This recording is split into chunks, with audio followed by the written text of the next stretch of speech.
تحية طيبة مشاهدينا الكرام، ونحن نلتقيكم في حلقة جديدة من برنامج الضيف والضيف الآخر. ضيوف هذا اليوم مشاهدينا الكرام متميزين جدا، متميزين في عالم الإعلام، ونرحب معا بالضيف الأول الأستاذ ياسر أبو هلالة، مدير مكتب قناة الجزيرة. أهلا وسهلا بك. أهلا فيك. رمضان مبارك. الله يبارك فيك. كل عام وأنت بخير. إن شاء الله. الله يسلمك. والأستاذ ديار العمري، مساء الخير أستاذ ديار. أهلا بك. مساء النور. نحير من نعرفك من الجزيرة، من العربية أم من البي بي سي؟ كلهم إن شاء الله. إن شاء الله. وأيضا رسام الكاريكاتير عبد الحسن، مساء الخير عبد الحسن. أستاذ ياسر، أستاذ من وين نبدي؟ الله تبدي بالأستاذ ياسر يعني. لا أنتوا الضيوف أولا. نبدي من وين؟ من الضيف أول شيء. من الضيف؟ طيب نبدي الضيف الآخر. الضيف الآخر. ماكو فرق إن شاء الله. أستاذ ديار، الكل يتكلم عن في عالم الإعلام الآن، في عالم المراسلين يتحدثون عن ديار العمري أنه متواجد الآن ضمن مجموعة البي بي سي عربيك. نعم. طيب ناخذ فكرة من عندك كافية عن هذا المشروع وعن هذا الدخول الجديد مع البي بي سي تحديدا. والله ليس دخول جديد، لكن هي القناة استحدثت، القسم العربي استحدث مؤخرا على أن ينضم إلى السوق التنافسي، سوق الإعلام التنافسي ما بين الجزيرة والعربية و أبو ظبي وقنوات أخرى والحرة. نعم. لذلك ستظهر البي بي سي عربية ربما قريبا جدا، ويتوقع أن تكون تنافس كبير ما بين الجزيرة والعربية والبي بي سي على عدة اعتبارات.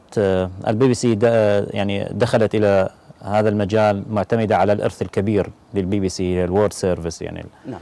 الإنجليزي، وعلى الراديو العربي، يعني قناة وإذاعة أكثر من 70 سنة تعمل، فلذلك يعني ستحدث نوع من التغيير وإنعاش التنافس من جديد ما بين الثلاثي الجديد الذي سيكون. هل تتوقع أنه كان هنالك توقف في التنافس بين العربية والجزيرة كونهم قناتين اختصاص أخبار سياسية عربية؟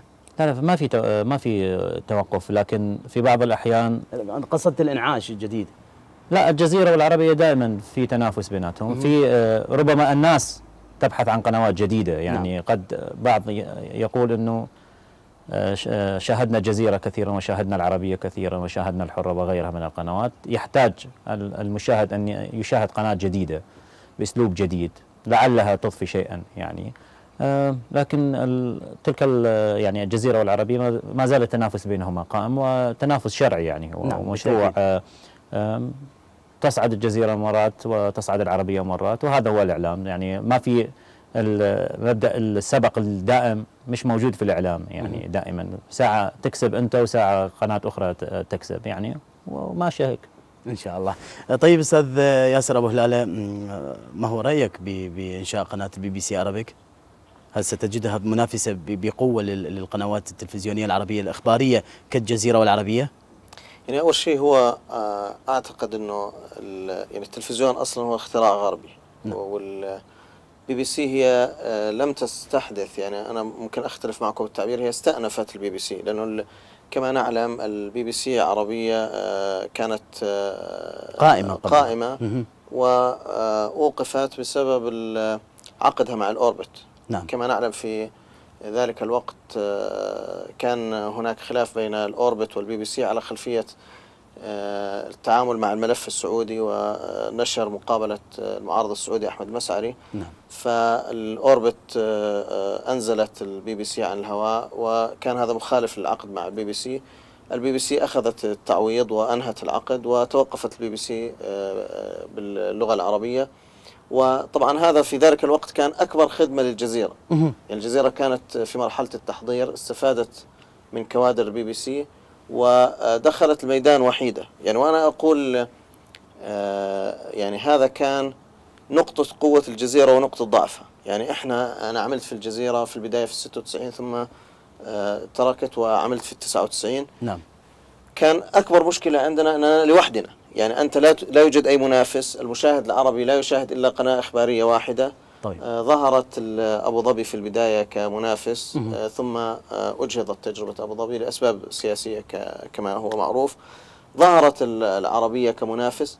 أنا أعتقد أن أي سوق يعني كثرة المنافسة فيه لصالح المستهلك. يعني لو كنت تنتج غذاء أو تنتج دواء أو تنتج أخبار أو تنتج ترفيه، أي منافسة بين المنتجين هي لصالح المستهلك. هذا سيحسن نوعية المنتج. نعم. سيكون لصالح المستهلك بجميع المقاييس، سواء المقاييس المهنية، مدى الحرفية، من حيث السقف.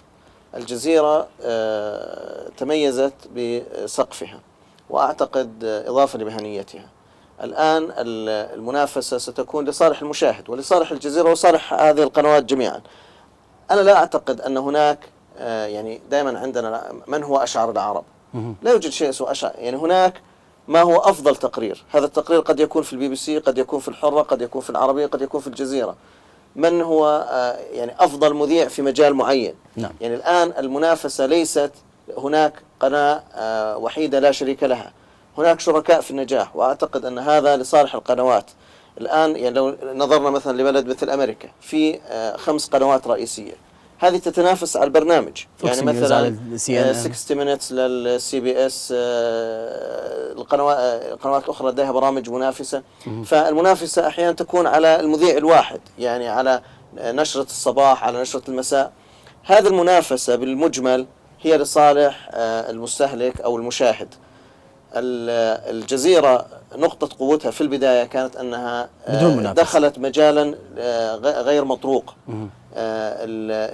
هذا فتح أمامها آفاق غير متوقعة، وجعلها القناة الأولى على مستوى العالم. يعني الجزيرة هي حسب الإحصاءات الدولية هي يعني أهم علامة إخبارية تجارية في العالم، وخامس علامة تجارية بالمطلق. نعم. فهذا الوضع الذي حصلت عليه الجزيرة لو لم يكن هناك منافسين سيجعلها تسترخي وتركن إلى نجاحها هذا، ولا تشعر بالهاجس أو القلق لتطوير نفسها أمام المشاهدين.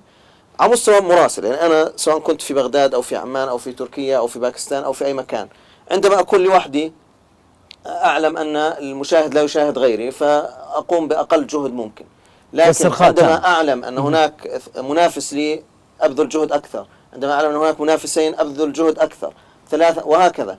لكن أعتقد أن يعني مشكلة العقلية أحيانا العربية أنها تعتقد أن يعني نجاح أخي فشل لي، يعني أن يعني حتى أنجح شرط أن يفشل المنافس.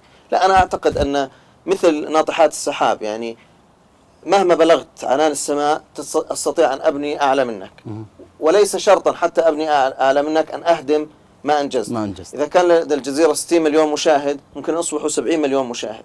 ليس كل الناس يشاهدون قنوات الأخبار. الآن سلعة الأخبار هي بمعزل عن القنوات في منافسة مع السلع الأخرى. يعني المشاهد يتلقى برامج ترفيه، يتلقى برامج رياضة، يتلقى مسلسلات، يتلقى أخبار. أنا وجميع القنوات الإخبارية ننافس قنوات الترفيه لنجلبهم لقنوات الأخبار. نعم. هذا أولا. ثم نتنافس فيما بيننا من يشاهد النشر الأفضل، من يشاهد التقرير الأفضل. يعني أنا مثلا آخر يعني سوق إخباري محتدم كان الحرب على لبنان.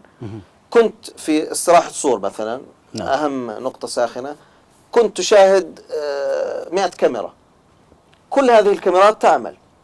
القنوات العربية يمكن كان هناك 20 قناة، لكن هنالك امتياز في محطة المشاهد يعني يملك ريموت كنترول ويقلب هذه القنوات، وهو ليس ملزم، يعني ليس هناك عقد احتكار مع قناة معينة. نعم بالتأكيد. الآن الجهد المطلوب من القنوات ومن الصحفيين، حتى لو كان هذا الصحفي يشتغل، يعني زميل ديار مثلا عمل في الجزيرة، عمل في العربية، الآن يعمل في البي بي سي، هو يريد أن يثبت أن ديار هو أفضل صحفي يقدم هذه الخدمة الإخبارية في المكان الموجود فيه بمعزل عن القناة التي يعمل بها. نعم. الآن دور القنوات أن تستفيد من هذه المنافسة لجلب أكبر عدد من عيون المشاهدين إلى نعم. نشراتها. وبالنهاية كما قلت لك، يعني أنا لست محتكرا لأي شاشة. هذه الشاشة تبحث عني ولا أنا، يعني الآن الصراع هو على عيون المشاهدين، والأصل أن كل قناة وكل مراسل يقدم أفضل ما لديه من بضاعة لتسويقها لهذا المشاهد. وأعتقد أن المستهلك ذكي ويعرف أي بضاعة أفضل ويختار، والقرار له. يعني لا أحد يستطيع إجبار أحد أن يشاهد قناة أو يشاهد مراسل أو يشاهد برنامج. نعم. تحدث الأستاذ ياسر عن محطة الجزيرة نفسها. نعم. أنت كنت من ضمن الجروب، من ضمن الموظفين المتواجدين نعم. في قناة الجزيرة، ومن الأوائل في العراق يعني بعد الأستاذ نعم شاكر حامد.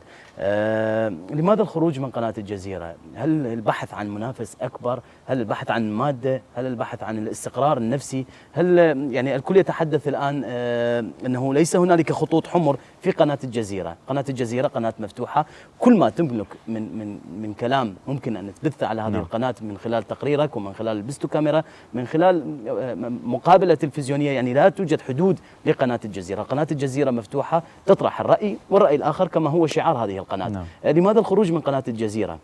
يعني في بعض الأحيان أنا أفضل عند الصحفي، يعني أنا هذا رأيي الشخصي، أنه نعم. ينتقل بين قناة وقناة أخرى.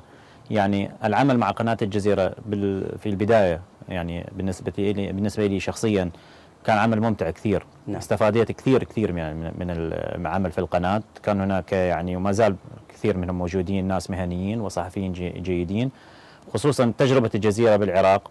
اللي عمل في الجزيرة في البدايات استفاد كثير، استفاد يعني بعيدا عن الاستفادة المادية بالتأكيد الاستفادة المهنية كثير. وضع العراق وأحداث اللي مر بها العراق، الحصار ومن لجنات والصحفي اللي يشتغل فيها، نعم. يشتغل في داخل العراق بالجزيرة اللي هي قناة تتطلب الكثير وتطلب من المراسل أن يكون 24 ساعة موجود في المكتب ويعمل في المكتب. لذلك يعني التواجد في المكتب يعني يتجاوز 24 ساعة. هذا عمل مستمر، هذا الاحتكاك والعمل الدؤوب يقوي المراسل، يعزز من مكانته، يدعم رصيده المهني. فلذلك تتعلم كثيرا عندما تعمل في الجزيرة، تتعلم كثيرا. وأعتقد تجربة مر بها زميلي ياسر، يعني كلانا استفاد كثير من العمل. ربما كنا نعمل في مجالات أخرى، في صحف أخرى أو في يعني قنوات أخرى لم نستفد مثل ما استفدنا في الجزيرة. تعلمنا الكثير. كان حالة هاي التنافس اللي موجودة بين الجزيرة وبين أبو ظبي تدفع المراسل عن أنه يكون أكثر. يعني كانت الجزيرة تحاسب المراسل عندما شعار اللوجو لم يكن موجودا في أي مناسبة، حتى لو كانت مناسبة أو مؤتمر كنا نحاسب على هذا الموضوع. ذلك يعني 4 سنوات في الجزيرة، رصيد كبير كانت إلي. واعتقد لما رحت لقنوات اخرى يعني برغبتي اني طبعا، هو عقد ما بينك وما بين القناه. اذا حبيت ان تستمر وفق شروطك انت، طبعا صحفي لا يمكن ان يفرض شروط على مؤسسه كبيره سواء الجزيره او ابو ظبي او العربيه. انت تعمل ضمن مؤسسه، وللمؤسسه شروط وتعليمات تتبع هذه التعليمات. اذا ما انت لم تستطع ان تلبي كل هذه الشروط والواجبات اللي عليك، ممكن تشوف لك قناة أخرى وتتجه إلى عمل آخر. أعتقد التنقل ما بين قناة إلى قناة كل 4 سنين أو 5 سنين مفيد للصحفي. اختلاف التوجهات في بعض الأحيان أستاذ ديار ممكن الخروج من محطة كالجزيرة إلى CNN، ممكن يعني بكل الأحوال أنه CNN هي قناة كبيرة، قناة إخبارية عالمية، يعني لديها باع طويل. فالخروج من محطة إلى محطة أكبر ممكن، ولكن في نفس المستوى لا تعتقد أنه مثلا في بعض الأحيان مجازفة؟ لا، يعني العربية لما ظهرت، الجزيرة سبقت العربية بكثير، بس العربية لما ظهرت أيضا كانت قناة يعني دخلت إلى المنافسة بسرعة كبيرة صراحة. أيضا المشرف ومدير الأخبار اللي كان في الجزيرة أصبح في العربية، فلذلك عمل بفترة معينة على أن يظهر القناة ويدعم القناة. وأعتقد بسرعة كبيرة وقفت العربية على أقدامها، ويعني ضمن توجهاتها وسياستها كقناة أصبحت منافسة. يعني قلت لك السوق مفتوح، يعني في ناس، لأن الجزيرة كانت هي السباقة، فجذبت الكثير من المشاهدين، خصوصا كانت برامجها جريئة اتجاه المعاكس ونقطة ساخنة وأكثر من رأي الجزيرة. نعم. هاي الأمور لم تكن معروفة بالإعلام العربي. يعني كان يطلع المذيع يتصرف ويتحدث مع رئيس الجمهورية أو مع المسؤول بتحفظ، والجزيرة كسرت هاي التقاليد، والعربية أيضا تبعت هذا الشيء، وأبو ظبي. فلذلك يعني اللي كان يشوف، إذا كانوا 100 مليون بيشوفوا الجزيرة، لما طلعت العربية صاروا مثلا يمكن 60 مليون، قلوا. بعدين الساحة مفتوحة مثل ما قال ياسر، يعني ممكن الناس هلا بتشوف الجزيرة، بعدين النشرة الثانية ممكن نشوف العربية، من النشرة الثالثة نشوف BBC. بدهم ينوعوا مصادر المعلومات. لذلك ما في واحد مشاهد بيشوف الجزيرة 24 ساعة ولا يشوف العربية 24 ساعة، لا بينوع. عندك ريموت كنترول وبتغير. زين، حتى احنا يمكن نعمل انا يمكن ما بشوف كنت الجزيرة كثير ولا لا كنت اشوف العربية كثير، اشوف فقط تقاريري واشياء المهمة. زين، بس بنوع، اشوف CNN، اشوف BBC، اشوف CBS، اشوف MBC، تتنوع يعني. سوق مفتوح كثير. والجزيرة اول ما نزلت على الساحة كانت ظاهرة كبيرة يعني. نعم. وهاي الهالة الكبيرة استمرت فيها الجزيرة. ممكن تتراجع مع ظهور قنوات أخرى تفعل نفس الشيء اللي تفعله الجزيرة، أيضا مساحة للكلام ومساحة للحديث ومراسلين وصرف مادي كبير. زين، ممكن تنوع المشاهد، انه تخليه خلاص لا يعتمد فقط على الجزيرة ولا يعتمد على العربية، ممكن يعتمد على BBC او اي قنوات اخرى، مش شرط يعني. طيب استاذ ياسر، تكلم الاستاذ ديار عن متطلبات اي قناه، متطلبات تحديدا قناه الجزيره. نتكلم الان قناه الجزيره تحاسب المراسل على حتى لو عدم وجود اللوجو في مؤتمر صحفي او مؤتمر فني او اي شيء، يجب ان يكون هنالك لوجو خاص بالقناه التي يعمل بها. هذه متطلبات القناة، ولكن أنتم كمراسلين ما هي متطلباتكم من القناة نفسها كمؤسسة؟ ليست شروط ولكن متطلبات. أنا أعتقد أنه الشيء الأساسي هو السقف اللي يترك للمراسل. يعني الخبر موجود، يعني مواطن في الشارع يعلم الخبر ويعلم كثير من المعلومات، لكن السؤال أنه ما هو السقف الذي تسمح به القناة للتعبير عن هذا الخبر ولإيصال هذه المعلومة لباقي المشاهدين. يعني وسائل الإعلام وسيط، يعني هي لا تخترع الخبر، هي توصل الخبر هذا الذي يكون متداول بين 1000 شخص أو 100 شخص أو 10 أشخاص وتوصله إلى ملايين المشاهدين. أنا أعتقد أنه الشيء الأساسي هو السقف، ونحن نتحدث عن عالم عربي. حتى في الدول الغربية هناك ضوابط يعني في التعامل مع الأخبار، لكن بالمجمل لا يمكن مقارنة بين عالم حديث وعالم نامي. الآن يعني لو تحدثنا مثلا عن بلد مثلا العراق في عهد البعث، كان هناك ضوابط كثيرة.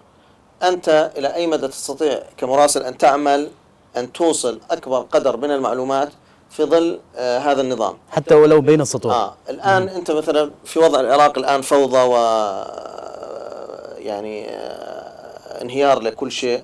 كيف تستطيع من وسط هذه الفوضى أن تخرج بمعلومة وأن من المشهد المظلم هذا أن تسلط الضوء على الحقائق والمعلومات وتوصلها للمشاهدين، سواء كان هذا المشاهد العراقي أو المشاهد خارج العراق. هذه التحدي الأساسي، أنه أنا كقناة أعطيك السقف وأعطيك الأدوات المهنية. يعني أنت يعني أنا قبل ما أعمل بالجزيرة كنت بالصحافة المكتوبة، آخر شيء كنت في الحياة اللندنية. نعم. أنت كصحافة مكتوبة كنت عندك أدوات محدودة، يعني أنت تكتب الخبر وترسله لمرة واحدة، يعني هذا الخبر ينتهي بإغلاق الصفحة الأولى في الجريدة وذهابها للمطبعة. نعم. هذا النوع من الصحافة له ميزته أنه في عمق أكثر، في توسع أكثر، في تحليل أكثر، في راحة أكثر. في حين لما تعمل مع التلفزيون كل ثاني هناك خبر، يعني الخبر يتطور خلال دقيقة. نعم. يعني يتجدد من سماع صوت انفجار نعم. إلى انفجار في السفارة الأردنية إلى الضحايا، مقتل 10 إلى مقتل 20 وهكذا. الآن المهم هو أول شيء السقف، اثنين الأدوات المهنية، أن تعمل بشكل مهني وصحيح. نعم. سواء من حيث دقة المعلومة، الجرأة في التعامل مع المعلومة، أن توصل المعلومة بشجاعة حتى لو كان هناك كلفة، أن توصل المعلومة بشكل صحيح. يعني مثلا الصورة، يعني طريقة التصوير، طريقة المونتاج، هذا العمل أهم شيء في جمالياته. يعني الصورة هي المعنى، يعني أنت توصل معلومة بالدرجة الأولى تعتمد على الصورة كتلفزيون. يعني أنت يعني مثلا سواء كان تعمل تقرير عن المياه، أزمة المياه، ممكن أن تأتي بصورة شلال جميل وصوت مياه ويكون التقرير جميل جدا ونتحدث عن أزمة المياه، وممكن انه يكون هذا التقرير جاف، تصور صور تنكات مي وصور ازمه مياه يعني، ويكون توصل نفس المعلومه لكن بشكل غير جميل. نعم. الان الادوات المهنيه هذه المحطه هي التي تزودك فيها، وهي التي تنمي مهاراتك فيها. الان انا اعتقد انه الجزيره لما بدات يعني نتحدث، يعني التلفزيون دخل العالم العربي اول شيء في العراق، لكن وهذا الحكي في الستينيات، ما اذكر السنه بالضبط، 58 او 58 قبل الستينات، في الاردن في الستين اواخر الستينات. الان من 58، لكن اول قناه اخباريه عربيه كانت الجزيره في 96. كانت البي بي سي لكن كانت محدوده جدا، لانه فقط كانت لمشتركي اوربت، ومشتركي اوربت كان مكلف جدا الاشتراك يعني، ومحدود جدا يعني، لم تكتب لها، ظهرت لمدة سنة واحدة يعني ولم تكن مشاهدة. أهم شيء أنه لم يكن الاشتراك مع الأوربت سهل، ولم تكن حتى الفضائيات منتشرة. يعني الذي كان يملك ساتلايت في البيت يعني شخص غني جدا. نعم. الآن الجزيرة لما بدأت أخذت يعني فرصة الريادة. الآن كل منتقدي الجزيرة هم يعتمدوا على الجزيرة. يعني مثلا كان أكبر يعني أكبر منتقد للجزيرة أو أكبر خصم للجزيرة السعودي، يعني الدولة السعودية. الآن لما أسسوا العربية اعتمدوا على الجزيرة، يعني جاءوا برئيس تحرير الجزيرة. أهم شيء يعني انسى الكادر، يعني ممكن تؤهل كادر، لكن الشخص الأساسي كان هو من الجزيرة. المذيعين جاءوا مذيعين من الجزيرة الأساسيين. منتهى نفس الشيء أبو ظبي قبلها لما جاءوا إبراهيم هلال كان من الجزيرة، وهكذا. هذا الشيء يعني جعل روح الجزيرة تسري في كل المحطات. أنا أعتقد أنه الآن الجزيرة يعني تجاوز قضية الريادة، يعني هذه أصبحت جزء من التاريخ، مثل البي بي سي في الغرب أنه هي بدأت وخلص. يعني لا تستطيع أن تقول دائما أنا أول قناة، هذا انتهى يعني ومسلم فيه ومعروف. الآن الريادة لوحدها لا تكفي، لابد أن تكون دائما حتى تكون في المقدمة. يعني بلوغ القمة صعب، الأصعب منه المحافظة عليه. الآن أنت تطوير الأدوات، يعني الآن لما تتحدث عن الإعلان نيو ميديا، الإعلام الجديد، الإعلام التفاعلي، الآن التقنية خلال سنة أو سنتين على الأكثر ستتيح آفاق غير مسبوقة وغير متوقعة أو غير متخيلة، ولا أحد يعرف مآلاتها من خلال التقنية. يعني الآن أنت مثلا تقنية الواي ماكس اللي هي شبكة الإنترنت اللي بسرعة عالية جدا، الوايرلس، يعني المفتوحة والمتاحة لكل الناس. يعني إحنا في الجزيرة حتى كنا نبث من العراق أو أفغانستان، كنت بحاجة لجهاز ثمنه على الأقل $1,000,000، بحاجة لفريق مهندسين تشغيل، بحاجة لكذا. الآن هذا الجهاز أصبح هو الموبايل، يعني بعد سنة سنتين سيكون الهاتف النقال هو حاسوب وهو كاميرا وهو جهاز بث، وجهاز بث تفاعلي، بمعنى هو يرسل ويستقبل. يعني أنت الآن اليوم بنفس الريزوليوشن؟ لا، الآن مثلا الريزوليوشن أقل الآن. أكيد. الآن مثلا اليوتيوب أصبحت يعني في اليوم بنزل على اليوتيوب مليون فيديو على اليوتيوب. الآن طبعا بتقنية أقل جودة، يعني الكواليتي النوعية ليست كنوعية البث الفضائي، لكن خلال سنتين سيصبح بنفس النوعية. الآن سيكون بإمكان شخصين أنه يعملوا تلفزيون ويبثوا صور ويكون لهم مراسلين متطوعين، وربما يعني يصلوا إلى ما لا تصله القنوات التي ينفق عليها ملايين. نعم. يعني الآن مثلا ممكن أنه طالب في جامعة القاهرة يصور مظاهرة وينزلها على موقع في الإنترنت ويشاهدها ملايين الناس، وتكون الجزيرة والبي بي سي والسي ان ان والعرب وغيرهم لا تستطيع أن تدخل إلى هذه الجامعة. نعم، لا تمتلك القدرة. هذا الآفاق اللي فتحتها تقنية المعلومات، دور الفضائيات الكبرى أن تستغلها وأن لصالح المشاهد، وأن تنافس بناء عليها. الآن الإعلام التفاعلي، يعني مثلا مسار تفجيرات القطارات في لندن، الصور الأساسية الأولى اعتمدت على الصور اللي أخذت بالموبايلات الهاتف. نعم. وفي موقع في بريطانيا لصور الموبايل. طبعا الكواليتي أقل من الصور العادية، لكن الزمن كفيل بحل مشكلة التقنية.